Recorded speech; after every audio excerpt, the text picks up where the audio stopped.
Hi, I'm Juanita from Nearby Artisans, and I've started a series of quilt videos, and I'm going to show you how you can use your Silhouette Studio software to create your quilt blocks.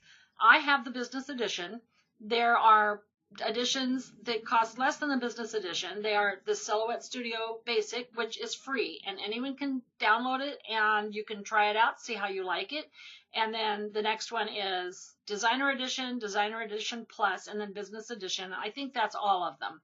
But I think that once you started using the software for your quilts, even if you don't have a cutter, that you would want a cutter, because it just makes these so much nicer and so much more precise. And you can also turn the files here into a JPEG or an SVG and upload them to your Cricut and cut these out on your Cricut Maker, which has a rotary cutter. So the first thing I'm going to do is I'm going to make a square.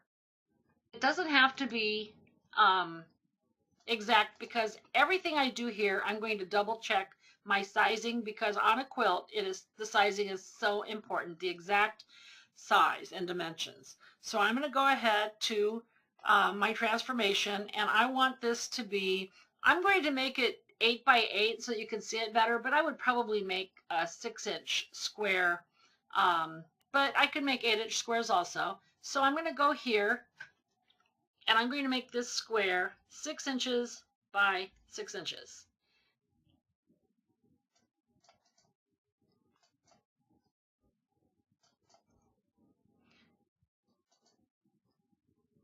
I think I'll do 8 by 8.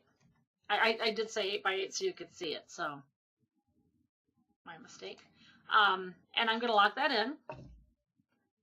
I'm going to center this to page.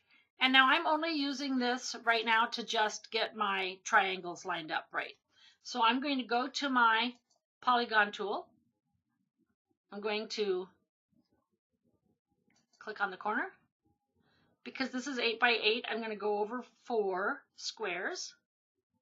Get this pretty much exact. Again, everything is going to be measured. Down to the corner. Go back up. And now I have my first triangle that I'm going to use. I'm going to get rid of the square. And I just like to have that square to see the size that it's going to be and to line this up right. I want to make this 4. I'm going to take away my lock button. So this is going to be 4.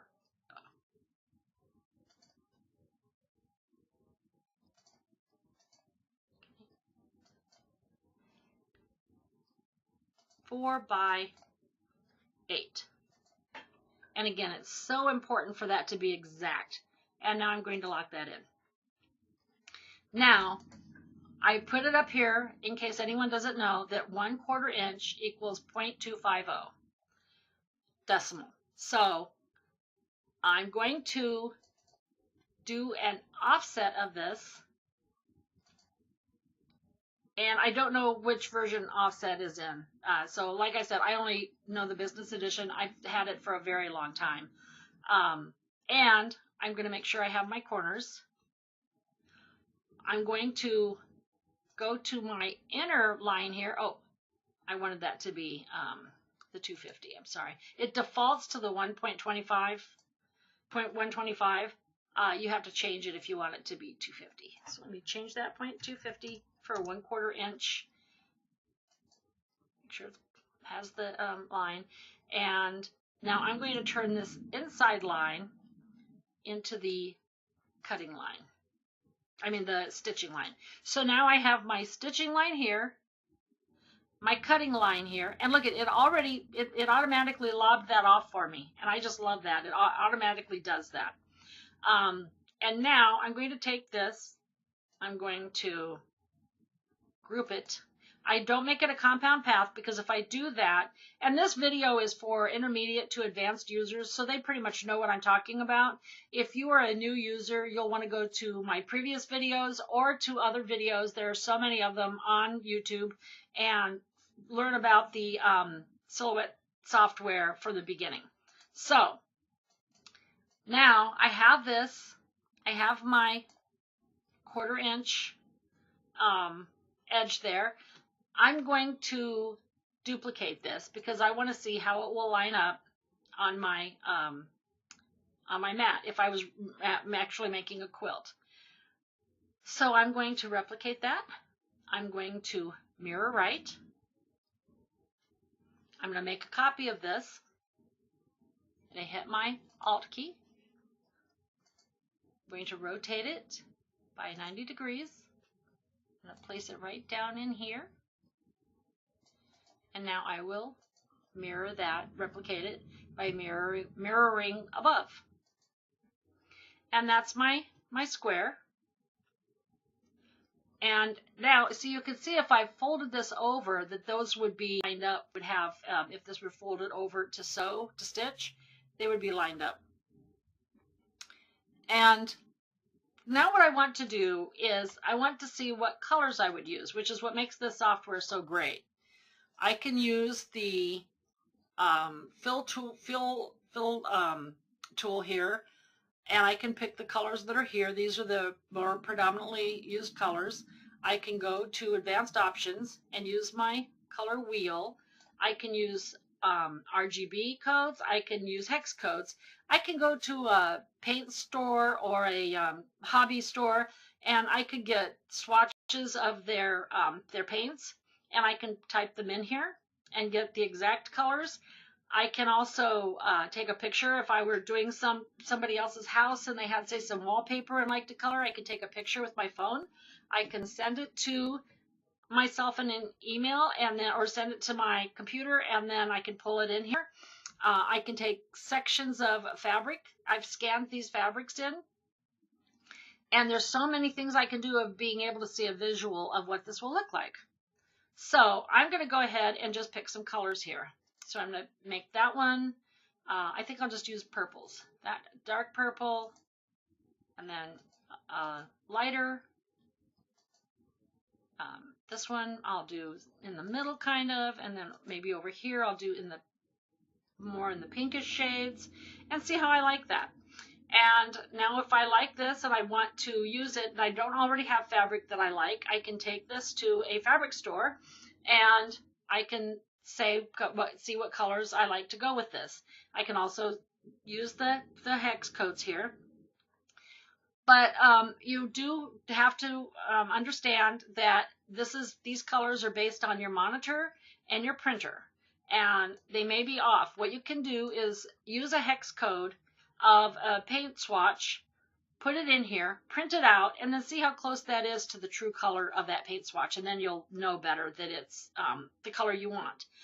But so now I can just keep changing this and going through, and you know, and I'm not wasting fabric and I'm not wasting paper. I could just kind of see right here what I like. If I am using a fabric, I can go in with my color picker tool and I can pick a section of the fabric and say, that looks darker a little bit. No, that's not darker. I think I'll go lighter then. Lighter, and then maybe this one. Maybe I'll pick a gold from here if I'm using these together. And then I might decide I want one of the fabrics for this one. And so I would go in and I'm going to show you on another, for another quilt square, how I would do that. But so this is just a good way to get a good visual. You can decrease the size, kind of see how that looks from a distance, go in, and now I'm going to, now if I'm sending this to my printer, I am just going to go ahead and print either on, if I'm going to do the paper piecing, I could print this out. I could just line these up and do a lot of these. I wouldn't line them up necessarily that way, although I could. But I could just line these up, say, rotate that. I'm going to flip that.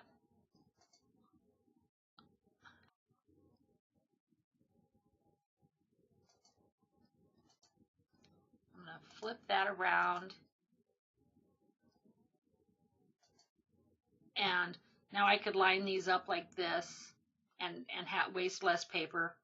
I have to keep it within my cutting thing, but I could do that, and then maybe, to put this one to the side and just play around and see how many pieces I could get on here. In the business edition, there's also a tool over here that allows you to put these on here with the maximum amount that you can get on this page. This also can have, from up here, the page setup, you can have it be a 24-inch, 12 by 24-inch mat and give yourself more room, but that wouldn't print out, so that wouldn't help you at all. You are going to be limited to the size of your printer, 9.5 by 11, unless you have a larger format printer. I mean 8.5 by 11. So, but this is just a good way to get some paper pieces printed out. And if you are doing this by hand, I would go ahead, if you can print this out on a piece of paper, and then you use freezer paper. Now, some printers you can go ahead and put freezer paper that's cut 9.5 by 11 into, but I wouldn't do that unless you check with your manufacturer. But I have some old printers, so I'm able to do it. And what I do is I cut pieces of freezer paper. Now this is 8.7, and again, I would make sure of the size of this with my 1/4 inch added here. And remember, this is going to be off because it's cut off here. This should be 4.5 if it is. Let me resize that.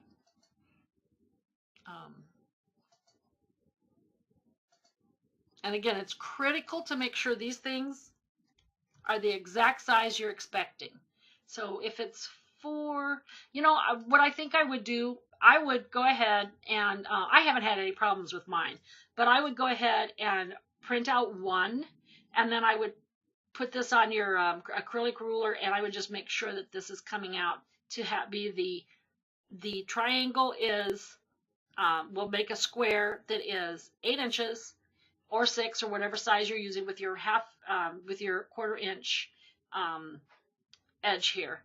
And I would just make sure, and you can adjust it on here based on what you need according to your acrylic rulers. And then once you've done one, then you just save it, and then you can just keep using that one and repeat using it.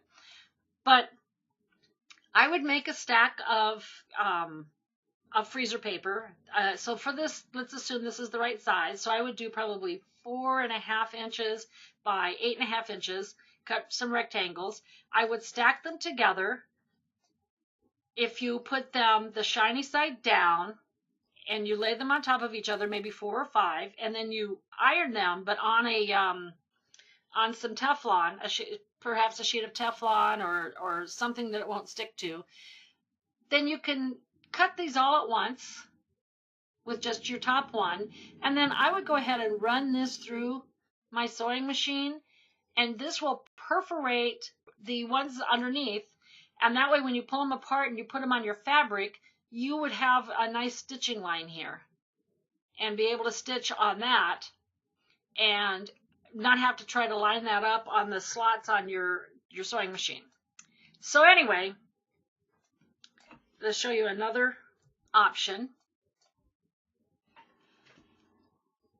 And these are with the business edition. I don't know if these are with the plus or the designer's edition, but I just love these. There's so many possibilities here for quilts, for applique. I'm going to use this right here, the diamond looking shape, and I'm going to go ahead and come straight down. And now I want to be able to see my my lines better. Okay, so I can take and do some things with this that are kind of neat and shape it. It's taller. I can tilt it to the side. But again, for a quilt, you need it to be precise. So I'm going to go ahead and I'm going to make those I think maybe 4.5 inches tall and 3 inches wide.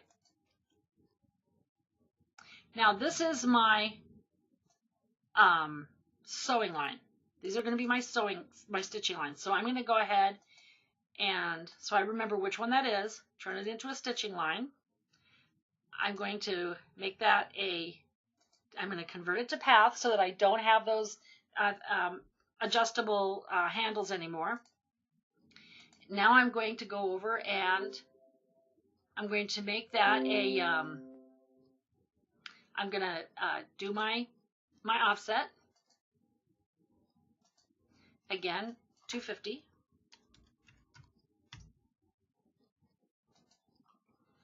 And I'm going to make that the cutting line. And there I have my nice diamond shape. I'm going to group these. And I'm going to make a couple of them. And now I can see how that's going to look. I can line them up.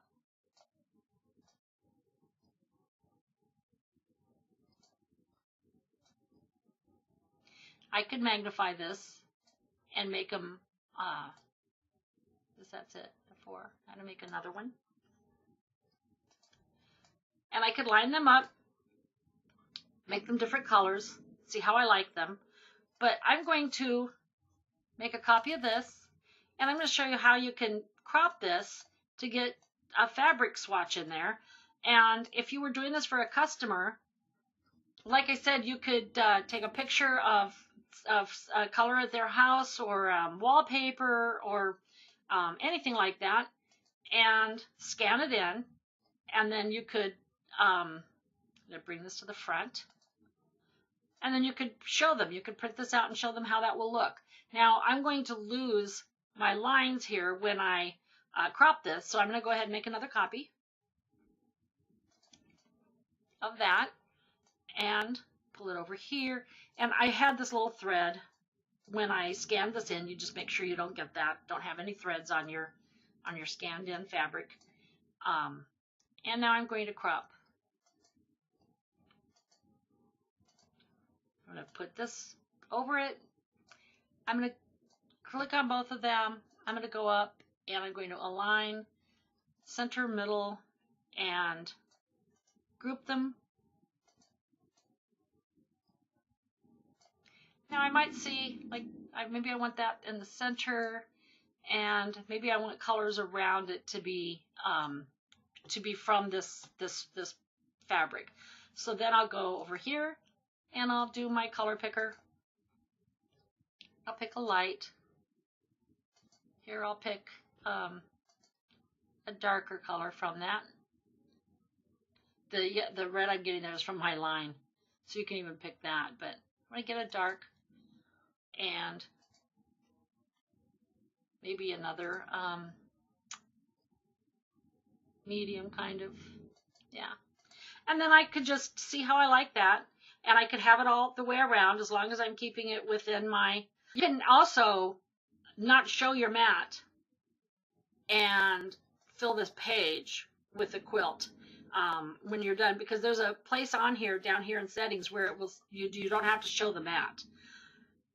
And that's kind of neat too once you get it all done if you're trying to get this for a customer. Of course, if you're printing this out, you are limited to the size of your printer. But you could make this smaller just to show them, just if you're wanting to show what this will look like. Now this has lost its dimensions, but you can easily just go over here and put them back in once you're done. So you can make a whole square here. Get rid of your grid. You could just keep going, and then you could print this out, and then you can also take and make these lines. You could take the color away, not for just the line.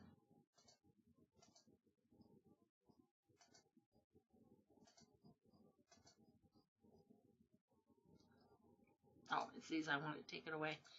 And take the line away for now. But they're still there. You're just not seeing them. And just get rid of those. And now you would have a truer, and remember though, you're lining these up based on the cut lines, not on the stitching lines. But with this, what we're doing, it doesn't matter. If I were going to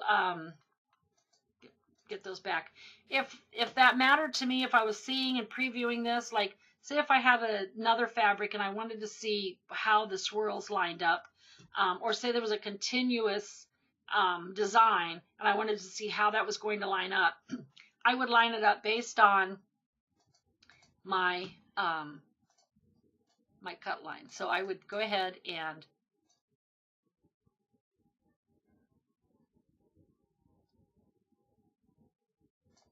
line them up more like that, not on the I can, oops, I want to do my fill, and see there now I could go ahead and line up my cut lines,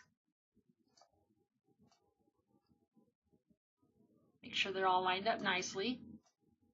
If I really wanted to preview this, and it was really important to me because I was using a fabric that had a pattern, and if it was really important to have that pattern line up, I now have my stitching lines connected.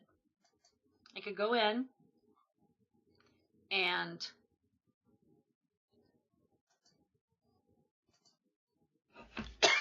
excuse me, and have my colors, and again get rid of the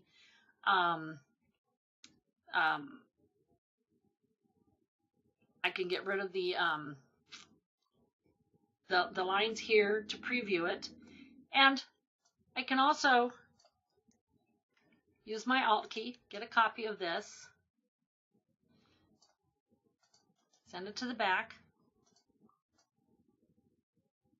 See, I want it right here, and this is where I want it. So I would pick just this square, just this fabric, and crop, and now I have that piece of fabric.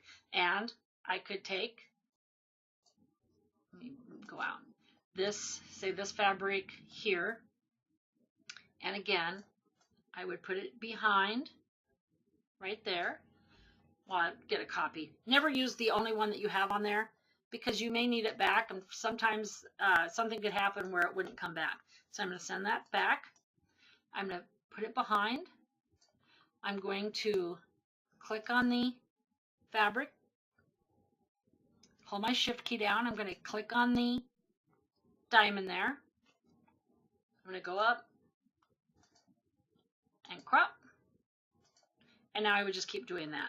And then I can go in, and again, if this is important to me because I'm making a design that flows, I can go into all of them and again get rid of the line color. I still have it, it's still there. I can just pull it back up, but now I can see how these will flow.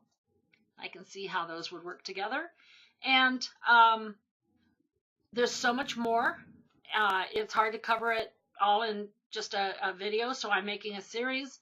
So please check back for my next video once I get a new microphone, because my sound is just awful on this one. So I need a new microphone. Anyway, if you make these things, these are things you can sell because you're creating them. You're making them yourself. And as you're making them, you can decide that you want to sell the quilt or the templates or the file. You can make a whole file here and then save it and sell the file for somebody else to go in and use this in their Silhouette software. There's so many things you could do to make money with this, and I hope that you do that at Nearby Artisans, that you can check out the website and you can go in and you can list in your community that you sell these things, that you make them. You can teach. You could take my videos and learn the things yourself and start teaching in your area. But it's a wonderful tool for quilting. I love it. Thank you for watching.